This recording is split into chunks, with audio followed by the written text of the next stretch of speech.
मारे किए मृत्युर घर मुर्दा घर जीवन बालेश्वर बाहानगा ट्रेन ट्राजेडी जीवन जे बंची आउ कहीं नहेले भी जड़े बापार अगाढ़ विश्वास थिला जे तांको पुओ बंची आउ से विश्वास को नहीं दुर्घटना स्थल हॉस्पिटल घूरी बुलुथिले शेष में अस्थायी शवागार रे शह शह शव भितर पुओ को खोजी पाइले तापुणी जीवंत अवस्था आसन देखिनेबा ए रिपोर्ट।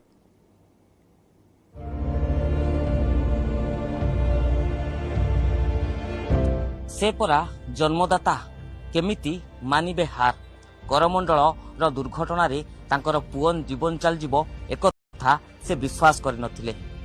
एभली एक दुकानी होचंती हावड़ार हेलाराम मलिक। हावड़ार व्यवसायी हेलाराम मलिक करमंडल एक्सप्रेस दुर्घटनाग्रस्त हेबा खबर पाइबा परे व्यस्त होई पड़िथिले हेलाराम। पाद तळु खसी पड़िथिला पृथ्वी। करमंडल रे यात्रा करुथिला पुओ केमिति अछि पुओर अवस्था ता संपर्क रे केमिति जानिबे केउठी खोजिबे किछि बुद्धि बाट दिसु नथिला। राति बढ़ुथिला आ बढ़ी जाइथिला हेलाराम का हृद स्पंदन। ट्रेन चालू नथिला कि नथिला अन्य कौनसी परिवहन र साधन केमिति पहुंचिबे बाहानगारे। हावड़ारू बालेश्वर हेउछि 230 किलोमीटर। बाहरिबा बेले मनकु आसिला आम्बुलांस कथा। आम्बुलांस ड्राइवर पलाश पंडित को फोन कले हेलाराम आउ सीए मध्य राजी होई गले बालेश्वर आसिबा पाई। साथी रे भिणई दीपक दास को धरी बालेश्वर अभिमुखे बाहरिले हेलाराम। आम्बुलांस जेते आगो को जाउथाए हेलाराम को छाती सेते धड़धड़ हेउथाए। गाड़ी चालुथाए अनेक आशंका। परदिन सकाळु बालेश्वर रे पहुंची गले हेलाराम हेले पुओर पत्ता पाइबा सहज नथिला। प्रथमे दुर्घटना स्थल बाहानगा बाजार रेल स्टेशन परे हॉस्पिटल हेले पुओ को पाइले नाही। शेषरे बाहानगा स्कूल रे निर्मित अस्थायी सभागार को गले हेलाराम। मुर्दा घरे गदा गदा शव केमिति जानिबे किए तांको पुओ। कफिन परे कफिन अंडाली चलिले। शेषरे पुओ को पाइले हेलाराम। सही मुहूर्त थिला अद्भुत अविश्वसनीय अवर्णनीय। हाथ हलाउथिला पुओ तेबे चेता नथिला। पुओ बंचिछि बोली चित्कार करिबा सह आम्बुलांस ड्राइवर को डाकी हॉस्पिटल मुहा होइथिले हेलाराम।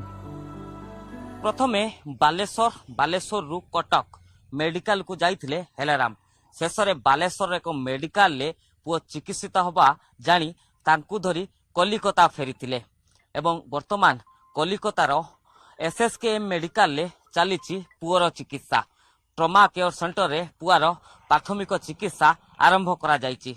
प्राथमिक अस्त्रोपचार शेष होइतबा बेले अवस्था तांकर एबे भी संकटापन्न रहिछि। मात्र आश्वस्तिर विषय अवस्था स्थिर रहिछि तांकर। शुक्रवार शालीमार स्टेशन रे पुओ विश्वजित को शालीमार चेन्नई करमंडल एक्सप्रेस रे चढ़ाइथिले हेलाराम। ट्रेन छाड़िबा परे विश्वजित सह मझिरे फोन रे कथा हेउथिले। मात्र संध्या रे कथावार्ता संभव होई पारे नथिला। आ तारि भितरे खबर पाइथिले हेलाराम जे भयंकर दुर्घटनार सम्मुखीन होइछि करमंडल एक्सप्रेस। सभागार रे जीवन बंचीगले विश्वजित। बापा को मिलिला पुओ। मृत्युर मुहर पुओ को टाणी आनिथिबा बापा विश्वजित को पाई ईश्वरंक ठारू किछि कम नुहंती। जने बापार स्नेह ममता और आकुलपण आगरे हार मानि जाइछि मृत्यु। Bureau report news 18 Odia.